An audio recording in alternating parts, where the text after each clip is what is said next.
Bienvenue à tous sur Sport Actu, la toute nouvelle émission sportive de Geek and Sport qui vous résumera donc l'actualité et les résultats de la veille. Allez, donc au programme de ce Sport Actu, vous aurez de la Ligue des Champions, on parlera ensuite de l'Olympique de Marseille, on ira voir les Jeux Olympiques et on terminera avec la 4e étape de la Vuelta. Allez, maintenant on commence donc avec la Ligue des Champions.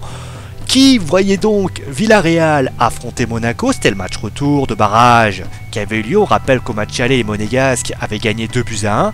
Eh bien, confirmation, et oui, confirmation, comme quoi, vous voyez, on peut réussir à confirmer un résultat, même si on s'appelle l'AS Monaco, m'empêche les mauvaises langues, puisque but de Fabinho sur penalty, qualification de l'AS Monaco, et donc ils iront avec Paris et avec Lyon en Ligue des Champions. Pour les autres résultats importants, alors ça quand même c'est une grosse surprise, je tiens à le signaler, c'est une énorme surprise dans le foot universe, l'AS Rome qui a perdu, mais pas une petite défaite, une sacrée défaite, 3-0, et oui contre Porto, et le Celtic Glasgow qui malgré une défaite se qualifie contre l'Hapoel Beersheva, 2-0 mais que vous avez gagné 5-2. Et il fallait marquer 3-0, c'était compliqué, mais au moins, bravo à l'Hapoel d'avoir quand même tenté leur chance. Bon allez, on continue avec l'Olympique de Marseille, qui donc, faut dire que les supporters marseillais, faut dire une chose, ils n'ont pas toujours le bonheur. Ils ont perdu contre Guingamp, on rappelle, le week-end dernier, et on s'est dit tout va pour le mieux. France Football annonçait que donc Gérard Lopez, le repreneur, allait reprendre plutôt, l'Olympique de Marseille. Alors pour ceux qui ne connaissent pas Gérard Lopez c'est quelqu'un qui a souvent été en Formule 1 pour l'écurie Lotus. Et on s'est dit, bon voilà, déjà il rapporte beaucoup d'argent parce qu'il est quand même milliardaire, et surtout, eh bien, cet homme allait ramener quelqu'un que les Marseillais connaissent très bien, un fou du nom de Marcelo Bielsa. Eh bien, monsieur fan de l'OM, malheureusement, je suis désolé de casser l'ambiance, plutôt désolé que votre actionnaire principal aujourd'hui casse l'ambiance, puisque Margarita Louis-Dreyfus a démenti via un communiqué l'annonce sur France Football. Elle dit simplement une chose, c'est que ce sera finalisé, ce ne sera pas les journalistes qui seront au courant, ça sera les salariés, la mairie et les fans, et toute spéculation et information ne seront que fantaisistes. Pas sûr que les supporters de l'OM apprécient eux les fantaisies de Madame Louis-Dreyfus, je dis ça, je dis rien. Bon allez, place maintenant au bilan des Jeux Olympiques, et c'est notre secrétaire des sports, Thierry Braillard, qui en parle. Alors, c'est vrai que ça s'est bien passé. 42 médailles, c'est mieux qu'à Pékin, mais pour notre secrétaire à nous, il n'est pas satisfait. Pas satisfait pourquoi? Parce qu'il n'est pas satisfait pour une raison très simple, c'est qu'on n'a pas eu assez suffisamment pour lui de médailles d'or par rapport aux autres nations. On en a eu 10, les autres en ont eu beaucoup plus, les États-Unis, l'Allemagne.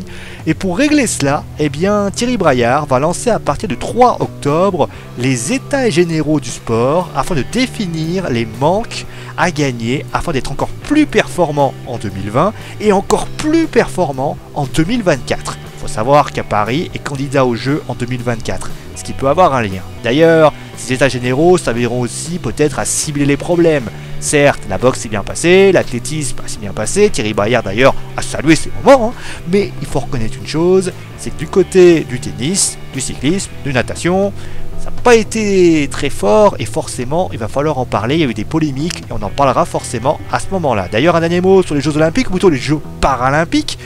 Vous le savez peut-être, ils vont avoir lieu, et ça sera d'ailleurs en septembre, j'ai plus vraiment les dates, mais ça sera peut-être ça durera 2-3 semaines comme pour ce qui s'agit des Jeux Olympiques. Début septembre, ça va commencer. Il faut savoir qu'il n'y aura pas les Russes, et oui, les Russes seront interdits de Jeux Paralympiques pour une raison très simple, soupçon de dopage, on peut pas prendre de risques. Le TAS a pris une décision, et bien contrairement aux Jeux Olympiques, on autorisait un petit peu en fonction des fédérations qui allait participer ou non. Eh bien, tout simplement, les Jeux Paralympiques, c'est niet, personne n'y participera, et c'est comme ça. Allez, on termine maintenant avec les résultats de la 4e étape de la Vuelta. Et vous pouvez être très heureux, vous pouvez même s'y crier cocorico, puisque c'est un Français, et oui, qui a remporté cette étape, Lilian Calmejane, coureur de l'équipe Direct Energy, qui remporte l'étape en solitaire. C'est désormais David Ataboum qui devient le maillot rouge de la Vuelta. Un mot sur l'étape de la veille, de la veille. Lors de la 3e étape, c'est le Français encore une fois, Alexandre Géniez de la FDJ qui avait remporté l'étape. On notera également la défaillance d'Alberto Contador qui a laissé passer 28 secondes de plus. D'ailleurs, au niveau du classement, il faut savoir que vous avez Valverde et Froome qui sont juste en dessous. Peut-être que Chris Froome va réussir à remporter la Vuelta après avoir remporté le Tour de France. Tout est possible. Bon allez, c'est la fin de l'émission Sport Actu, j'espère que l'émission vous a plu, donc on se retrouve demain avec au programme un point sur les matchs retour de Ligue des Champions, notamment un match avec City et les Steaua Bucarest, et aussi les pots. Alors attention, c'est pas les pots de vin, c'est les pots où se trouveront Paris et Lyon pour le tirage, et peut-être Monaco.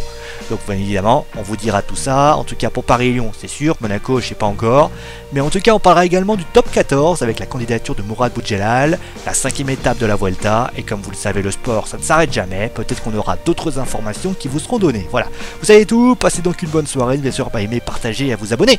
Vous avez surkiffé cette vidéo, nous on se retrouve demain. Allez, ciao tout le monde!